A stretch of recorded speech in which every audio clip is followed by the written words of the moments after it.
नमस्कार दोस्तों, हर हर महादेव। जो आज की हमारी राइड होने वाली है वो है राखी गढ़ी की, हरियाणा हिसार ज़िले में। ये एक पुरातन साइट है, सिंधु घाटी सभ्यता से संबंधित है। और जब मैं पहले से ही मेरा यहाँ जाने का प्रोग्राम था, काफ़ी दिनों से जा नहीं पाया। फिर जब गुजरात ट्रिप की तो वहाँ पे हड़प्पन साइट देखी, धोलावीरा, अच्छा लगा तो फिर निश्चय कर लिया कि ज़रूर जाना चाहिए। तो आज की यात्रा वहीं तक की है, राखी गढ़ी घुमाते हैं आज आपको। लेट हो गए निकलते निकलते, पहले सोचा था 5:30 निकलेंगे, लेकिन अब 6:30 हो गए हैं तो लेट हो चुके हैं। और देखते हैं कितनी देर में पहुंचते हैं। 2.5 घंटे का रास्ता दिखा रहा है, कोशिश करेंगे ऑन टाइम पहुंचे।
तेजवीर जी। तेजवीर जी, ठीक ठीक। बताओ तेजवीर जी।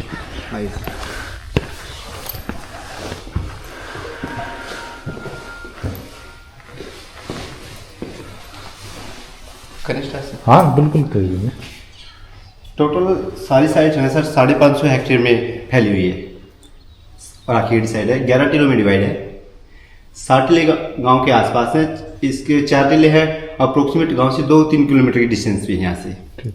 और सबसे पहले शुरुआत के अंदर प्रोफेसर सूरजभान जी ने एक्सपेडिशन स्टार्ट किया था राखीगढ़ी के अंदर। उनको जो ये अवशेष यहाँ से प्राप्त हुए, उन्होंने इस बात को माना कि ये जो अवशेष है ये हड़प्पनकालीन प्रकृति के हैं। उसके बाद में डॉक्टर अमरेंद्र नाथ जी के नेतृत्व में एक्सपेडिशन स्टार्ट हुआ। उन्होंने इस बात की पुष्टि की कि ये जो अवशेष है ये हड़प्पनकालीन, मैक्रो हड़प्पन और अर्ली हड़प्पन दोनों से संबंधित अवशेष है। इसके बाद में 2000 के अंदर और उसके बाद में 2020 से डॉक्टर मंदुल सर के नेतृत्व में एक्सपेडिशन, लगातार एक्सपेडिशन स्टार्ट है यहाँ पे। यहाँ से जो मेन वैल्यूएबल चीज़ें यहाँ से फाइंड आउट हुई है, उनमें हम यहाँ पे फिलहाल आर्या टिला नंबर 1 पे यहाँ पे हैं। यहाँ से जो मेन वैल्यूएबल चीज़ें फाइंड आउट हुई है, उनमें सबसे मेन वैल्यूएबल चीज़ें ये सील्स है, मोहर बोलते हैं जिनको। अच्छा जी, ये वाले ठीक। ये हमारी हिस्ट्री की बुक में होता था ये फोटो। और इसके ऊपर ये लिपि लिखी गई है ना सर। हाँ, ये लिपि अभी तक ASI की टीम कंफर्म नहीं कर पाई कि वास्तव में इस लिपि का अर्थ क्या है। जिस तरह से हम इंग्लिश के अंदर 26 लेटर यूज करते हैं, इसी तरह से ये 400 सिंबल है और हर सिंबल अपनी अलग साउंड क्रिएट करता है। लेकिन जिस तरह मेसोपोटामिया इराक वालों ने क्या किया कि उन्होंने अपनी इजिप्ट भाषा में इस भाषा को कन्वर्ट करने का प्रयास किया। जिस तरह से इंग्लिश के अंदर आप क्या कर रहे हो, व्हाट आर यू डूइंग, उसी तरह इंग्लिश में उसको हम ऐसे लिखते हैं APP आप क्या कर रहे हो, लेकिन एग्जैक्ट तो वही ना, व्हाट आर यू डूइंग। उन्होंने क्या किया कि इस भाषा को अपनी इजिप्ट भाषा में कन्वर्ट करने का प्रयास किया। उसी के बिहार पे ASI की टीम आगे बढ़ रही है और उन्होंने कुछ एक सफलता भी इसके अंदर हासिल कर ली है।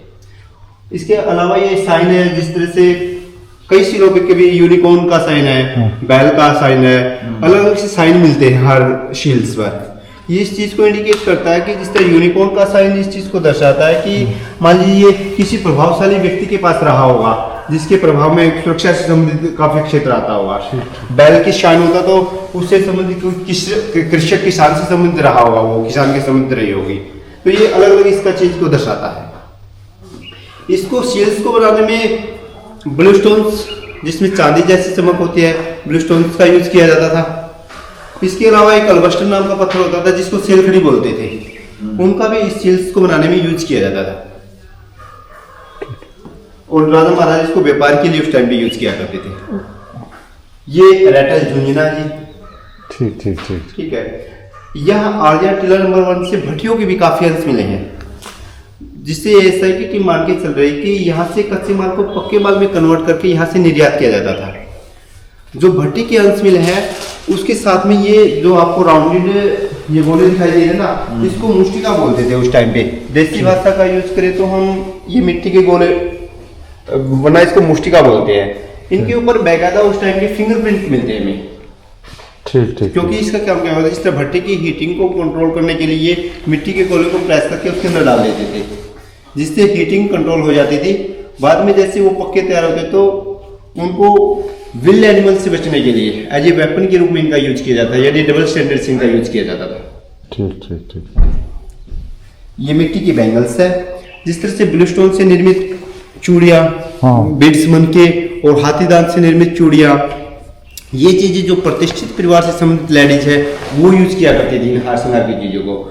इसके अलावा जो सामान्य परिवार से संबंधित लेडीज थी वो मिट्टी की चूड़ियाँ, मिट्टी के बीड्स मनके, वे चीजें हैं वो सामान्य परिवार से संबंधित लेडीज यूज किया करती थी एज ए कॉपी के रूप में। ठीक ठीक।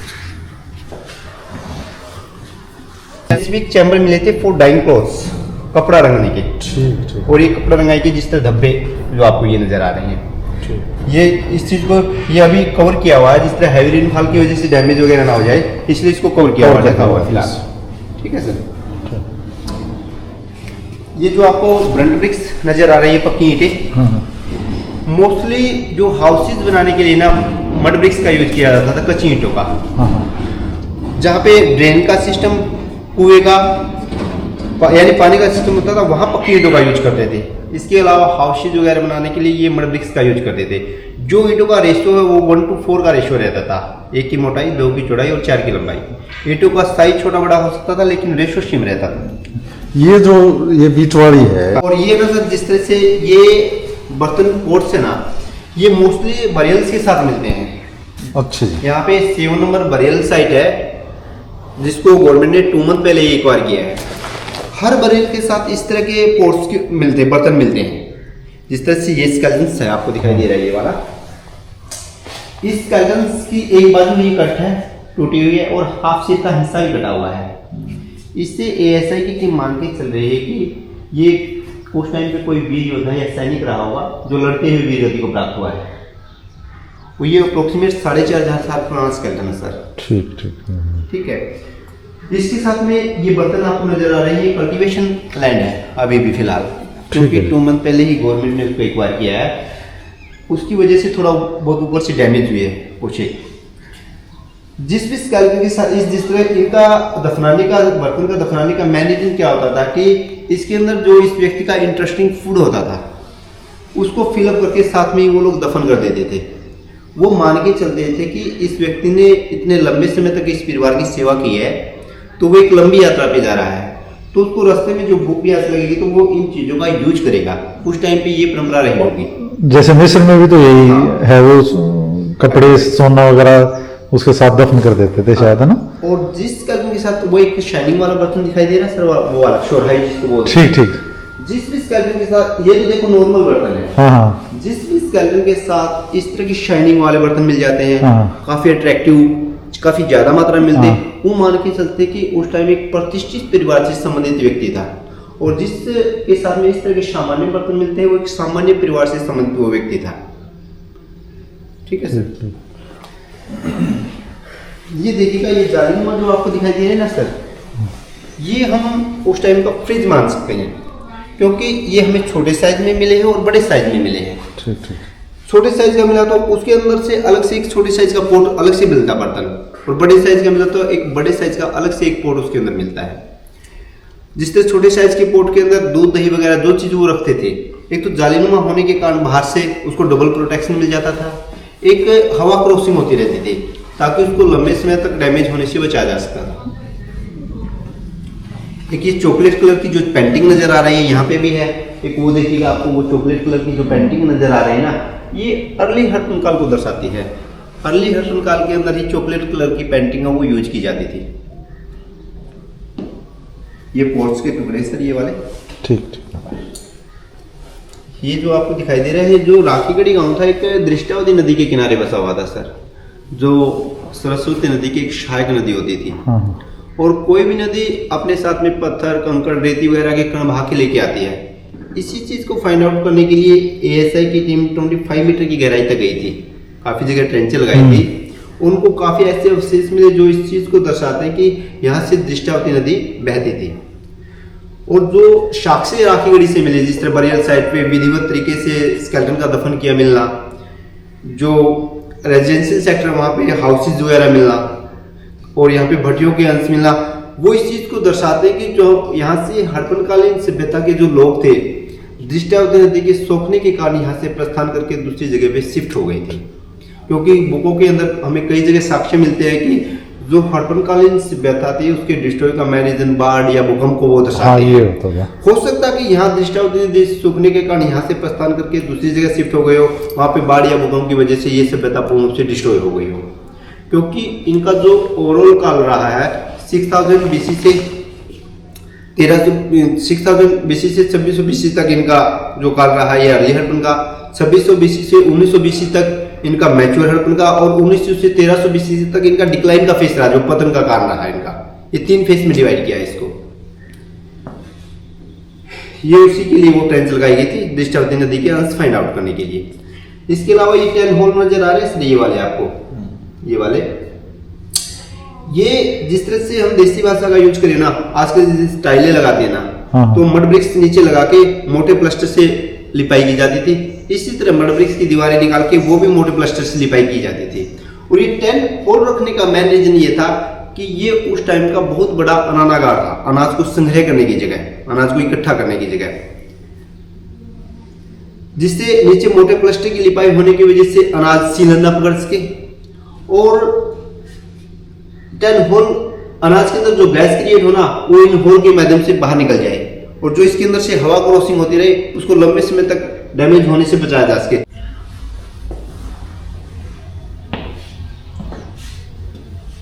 ये अप्रोक्सीमेट 4 से 4,500 साल पुराना बर्तन है सर। ये देखिएगा कितना शाइन कर रहा है आज के दिन भी, ये कितनी चमक है इसके अंदर। और ये मोस्टली उसी स्केलेटन के साथ मिलता है जो उस टाइम पे एक रिच फैमिली से बिलोंग करने वाला व्यक्ति था। काफ़ी ज़्यादा मात्रा में मिलते हैं और इस तरह की शाइनिंग वाले बर्तन मिलते हैं। और ये चॉकलेट कलर की पेंटिंग के बारे में बता दिया कि ये अर्ली हड़प्पन काल के अंदर यूज की जाती थी। एरिया उससे 12 मीटर की हाइट होती थी। ठीक। लेकिन हैवी रेनफॉल की वजह से, मिट्टी कटने की वजह से थोड़ा लो गई है साइड ये वाली। ठीक ठीक ठीक ठीक। ये कुछ चीज़ें ऑटोमेटिक निकली हुई है हैवी रेनफॉल की वजह से, मैं वो चीज़ें आपको दिखा पाऊंगा। ये देखिएगा मिट्टी कटने की वजह से। इसके देखिए अंदर ये बीच में ब्लैक लेयर भी नजर आ रही है ना आपको, ये बीच वाली, पीछे येलो, आगे से रेड, तीनों लेयर इसके अंदर। ये छोटे साइज का मटका है और ये बड़े साइज का, ये देखिएगा आप, ये देखिएगा, ये ना ये बड़े साइज का मटका निकलेगा ये वाला। ठीक ठीक। इनको जब एक्सट्रैक्ट करेंगे तो पूरी डिस्टेंस से करेंगे ताकि कोई डैमेज वगैरह इनका ना हो जाए। और उस टाइम की जिस तरह ये मान लीजिए ये एंटीक्विटी है उस टाइम की, ये भी 3 लेयर के अंदर पाउडर मिलेगी। देखो बीच से ब्लैक नजर आ रही है ना आपको, और पीछे से येलो, आगे से रेड, क्योंकि काफी समय बाहर होने की वजह से है ना ये थोड़ा वो हो जाता है, थोड़ा इसमें शेप भी खराब हो जाती है और कलर वगैरह भी। ठीक ठीक ठीक। ये जिस तरह थोड़े टाइम से जो बाहर निकली हुई है ना, ये पूरा अलग ही आवाज आएगी। देखो इस तरह से तेज आवाज आएगी।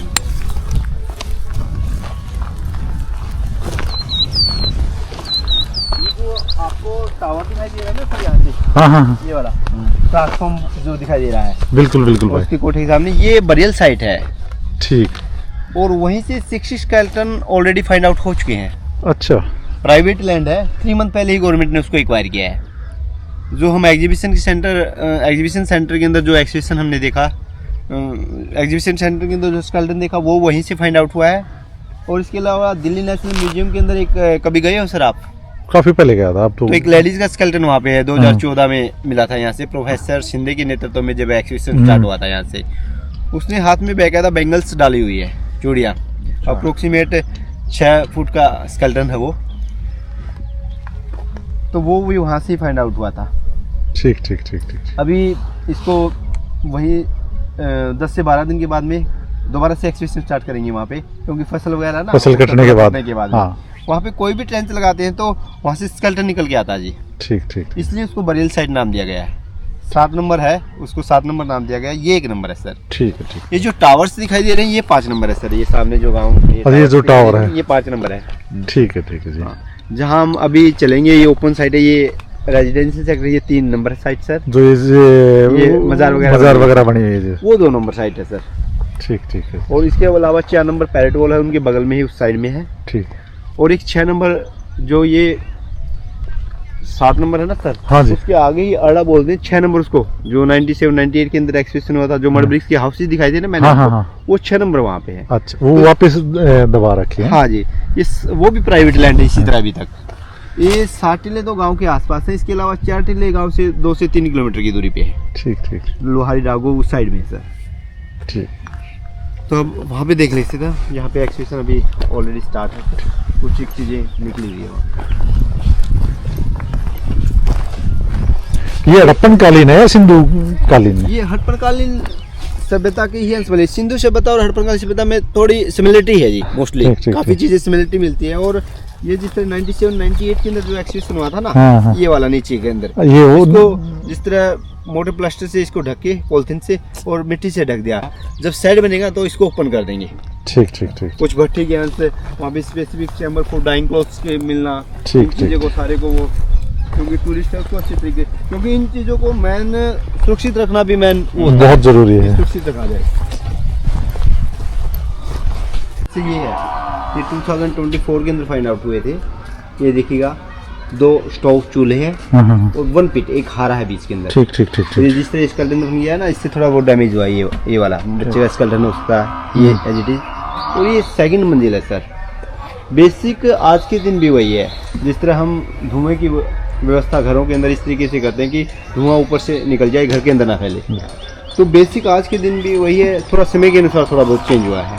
और तीनों की कनेक्टिविटी ये बता रही है, जिस तरह हम शादी के अंदर पहले भट्टियों का यूज करते थे, आज सिलेंडर्स वगैरह का यूज करते हैं, तो ये तीनों की कनेक्टिविटी ये बता रही है कि ये भी किसी सार्वजनिक फंक्शन, उत्सव या मैरिज के लिए ये चीज़ें यूज़ की गई है। जिस तरह मान लीजिए किसी एक के अंदर ऊष्मा देने से तीनों के अंदर ऊष्मा चली जाए, तो मोस्टली बेसिक आज के दिन भी वही है, थोड़ा समय के अनुसार थोड़ा बहुत चेंज होता रहता है।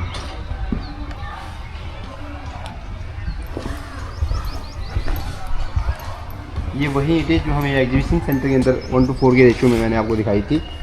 ये ड्रेनेज सिस्टम है सर, ये उस टाइम का। वहाँ से मैं इस चीज़ को क्लैरिफाई कर पाऊँगा आपको। और यहाँ से स्केलेटन निकला था ये वाला, ये अभी मॉडर्न टाइम का। ठीक ठीक ठीक। उनको डैमेज किया है, तो वहाँ से उस ये जो बीच में दिखाई दे रहा है ना बाथरूम और किचन, ये प्रॉपर रूप से अटैच है वो ड्रेनेज सिस्टम के साथ। वहाँ से आपको सारी चीज़ें समझ में आएगी उस दिशा से।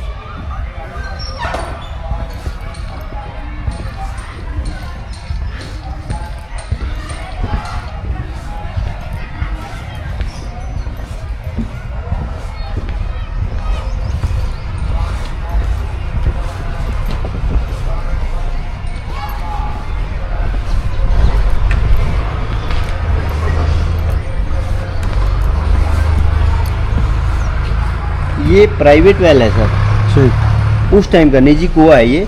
आप इसमें ईंटों का शेप देखिए, आगे से नैरो है, पीछे से वाइड है, यानी ईंटों का स्ट्रक्चर ही इस ढंग से तैयार किया गया कि लगाने से ही सब्जी बन रहा है। और ये जो वेल है उस ड्रेनेज सिस्टम के साथ प्रॉपर से कनेक्ट था सर। लेकिन लोगों को स्टीले की वैल्यू के बारे में कन्फर्म नहीं था। मिट्टी कट करके जिस तरह घरों की भर्ती वगैरह करने के लिए टीले को डैमेज किया है। इससे प्रॉपर रूप से अटैच होने का मेन रीज़न ये था कि वो ड्रेनेज सिस्टम है वो बाथरूम और किचन से प्रॉपर रूप से अटैच होता था। जो इन व्यक्तियों को जितने पानी की आवश्यकता होती है यहाँ से निकाल के उस ड्रेन के माध्यम से बाथरूम और किचन तक वो पहुँचा देते थे। ठीक। और पानी यूज होने के बाद जो वेस्टेज पानी था वो जो आपको छोटा सीवर या बिग ड्रेन बोल सकते हैं, वहाँ से निकल जाता था। उस ड्रेन का स्लोप भी उधर ही है, हाँ, इसलिए हाँ उसके अंदर व्यवस्थित, जिस तरह अभी तो कुछ एक जगह स्केलेटन दफन करके थोड़ा बहुत डैमेज कर दिया उन्होंने। वरना प्रॉपर रूप से है ना, इसकी हाइट भी उसके बराबर, और उससे पानी निकाला ड्रेन के माध्यम से बाथरूम की जगह पहुंचा दिया। जो पानी यूज होगा उसके बाद जो वेस्टेज पानी था वो बाथरूम, वो बिग ड्रेन या छोटा सीवर वहाँ से निकल जाता था। यानी हर चीज़ को प्रॉपर रूप से व्यवस्थित करके रखते थे। एक और आप देखेंगे कि जहाँ कुएं का है ड्रेनेज सिस्टम, वहाँ पर कीटों का यूज किया उन्होंने। और इसको चारों तरफ से जो प्रोटेक्शन है ना सर, ये वाला ये मड ब्रिक्स से दिया, कच्ची ईंटें। इसके चारों तरफ जो प्रोटेक्शन मिलेगा मड ब्रिक्स मिलेगी, इसकी कच्ची ईंटें। लेकिन जहाँ पानी की व्यवस्था होती थी वहाँ पर कीटों का यूज करते थे। प्रोटेक्ट मड ब्रिक्स से किया गया इसको।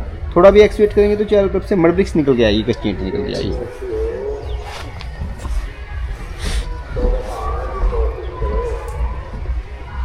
ये जो स्केलेटन नजर आ रहा है ये 100 से 150 साल ही पुराना सर। अच्छा। ये मुस्लिम कम्युनिटी का, क्योंकि जो उस टाइम के स्केलेटन जो हमें मिले हैं वो बरेल साइड पे, जो मैंने आपको एग्जीबिशन सेंटर में दिखाया, जो बरेल साइड आपको दिखाया था वहाँ से उनके ऊपर मिले हैं उस टाइम के स्केलेटन। ये भी 100 से 150 साल ही पुराना स्केलेटन है। ठीक ठीक ठीक। ये देखिएगा सर, ये मड ब्रिक्स के हाउसेज है। ये भी सेकंड स्टोरी सर, क्योंकि जैसे जैसे एक्सिस नीचे जा रहा ना हमें मड ब्रिक्स मिल रही है, कच्ची ईंटें। ठीक ठीक। और इसके इस साइड में भी मड ब्रिक्स है सर, इस साइड में भी। क्योंकि छोटे स्तर पे एक्सपेंशन हुआ है तो हमें कुछ एक चीज़ें गैस करके चलनी पड़ेगी। ये हो सकता है कि उस टाइम में ग्रेन स्टोर हो सकता है, अनाज वगैरह को कलेक्ट करने की जगह। ठीक ठीक। आप ये देखिएगा उस टाइम की जो मड ब्रिक्स था आज भी ज्यों की त्यों है, इतने टाइम के बावजूद भी। कच्ची ईंटें भी बिल्कुल बिल्कुल। आज की टाइम की तो पक्की ईंटें भी 100-150 साल के बाद खराब हो जाती है। और उस टाइम की कच्ची ईंटें भी इतने साल, 4-4.5 साल, 1000 साल पुरानी होने के बावजूद भी आज भी ज्यों की त्यों बनी हुई है। एक और देखिएगा सर, आप जो ये मड ब्रिक्स है ना, इसके अंदर आपको एक ब्रंट ब्रिक्स पक्की ईंट नजर आ रही है, ये वाली साइड में। हाँ। ये इस चीज़ को दर्शाता है कि उस टाइम इतनी नॉलेज थी व्यक्तियों को। यदि मान लीजिए किसी ईंट का स्ट्रक्चर खराब हो जाता था तो उसको भी वेस्ट नहीं करते थे, वैसे नहीं फेंकते थे, उसको भी कच्ची ईंटों में यूज किया उन्होंने। यानी कोई चीज़ ऐसे नहीं कि खराब होगी तो वेस्ट करके उसको फेंक दिया, वो उस चीज़ का यूज करते थे अपने तरीके से।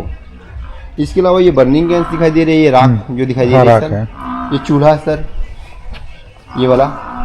और ये ड्रेनेज सिस्टम है, ये छोटा सीवर बोल सकते हैं या बिग ड्रेन बोल सकते हैं इसको। ठीक ठीक। यहाँ से जो वेस्टेज पानी था यहाँ सीवर सिस्टम है एक तरह से, ऊपर से कवर भी किया हुआ है, ढका भी हुआ है।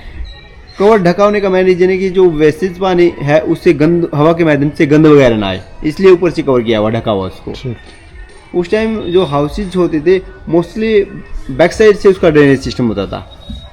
ताकि जो हवा चले उसके बाद गंद, आज तो करोड़ों रुपए की कोठियां मिल जाएगी, उसके भी आगे आगे की से साइड से ड्रेनेज सिस्टम मिलेगा। लेकिन उस टाइम पे इतनी नॉलेज थी कि जो हवा के माध्यम से कोई गंद वगैरह आए वो भी ना पीछे से निकाल देते हाउसेज वगैरह के। तो ये सीवर मिलना सर, देखो इसको भी मड ब्रिक्स से उन्होंने वो किया सर, कच्ची ईंटों से ना, थोड़ा बारिश की वजह से डैमेज हुआ, ये अभी साइड आगे बढ़ाया गया है, थोड़ा बारिश की बौछार आने की वजह से ना, ये देखिएगा ये नीचे कच्ची ईंटें ना ये खराब हुई है। ठीक ठीक ठीक ठीक ठीक। इसको इसी तरह से उसको वेल को मड ब्रिक्स से प्रोटेक्ट किया गया है, इसको भी बेस कच्ची ईंटों का दिया गया था, जहाँ पानी की व्यवस्था होती है वहाँ पक्की ईंटों का यूज किया गया है। तो ड्रेनेज सिस्टम मिला सर, बर्निंग के अंश मिला, राख मड ब्रिक्स के हाउसेज मिला, ड्रेनेज सिस्टम मिलना, कुआं मिलना, स्टोव चूल्हे मिलना, इस चीज़ को इंडिकेट कर रहे हैं कि ये उस टाइम का रेजिडेंशियल सेक्टर रहा होगा। लेकिन उस टाइम पे कितनी पॉपुलेशन यहाँ पे रहती थी, उनका खाने पीने में क्या चीज़ यूज करते थे, उनकी संस्कृति कैसी थी, तो ये प्रॉपर रूप से सारी साइट एक्सपेक्ट होने के बाद और कनेक्टिविटी बढ़ने के बाद ही कन्फर्म रूप से इसके बारे में बोला जाएगा।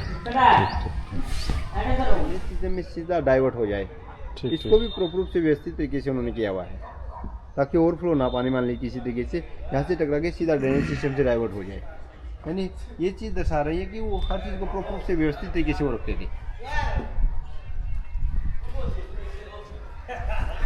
शादी वाली पक्की करना था, वो नज़र आ रही है हमें। और देखो जिस तरह से हम आज के दिन भी है ना, जो नींव वगैरह डालते हैं उसमें रोड़े वगैरह कूट के ये चीज़ें डालते हैं ना, उन्होंने भी एज इट इज यूज किया हुआ है, ये देख सकते हो आप, ये देखिएगा। और ये मड ब्रिक्स की नींव है सर, ये बारिश से खराब हुई है, ये देखिएगा कि ये कच्ची ईंटों की नींव है, ये वाली बारिश से खराब हुई है साइड को, क्योंकि अभी लगा गया है। उन्होंने कच्ची ईंटों की नींव पे ही पक्की ईंटों की नींव डाली, देखो उसका एज इट इज यूज किया उन्होंने, कच्ची ईंटों की नींव को पक्की ईंटों की नींव डाली, लेकिन उसको एज इट इज यूज किया। उसके ये दीवार कितनी लंबी है ये तो आगे का विषय है। ठीक ठीक। और वहाँ पे भी ये मड ब्रिक्स है, ये देख सकते हो आप, ये कच्ची ईंटें खराब हुई है बारिश की वजह से, ये रहा इस कॉर्नर में, ये वाली है। बिल्कुल बिल्कुल भाई, बहुत बढ़िया। डाल दो यूट्यूब पे, कोई दिक्कत तो नहीं ना भाई? यहाँ पे जी नहीं, आपकी भी। हाँ बना लेना, कोई दिक्कत नहीं। हाँ तो आप गांव से ही हो? इसी गाँव से लोग। नाम दोबारा बता दो अपना।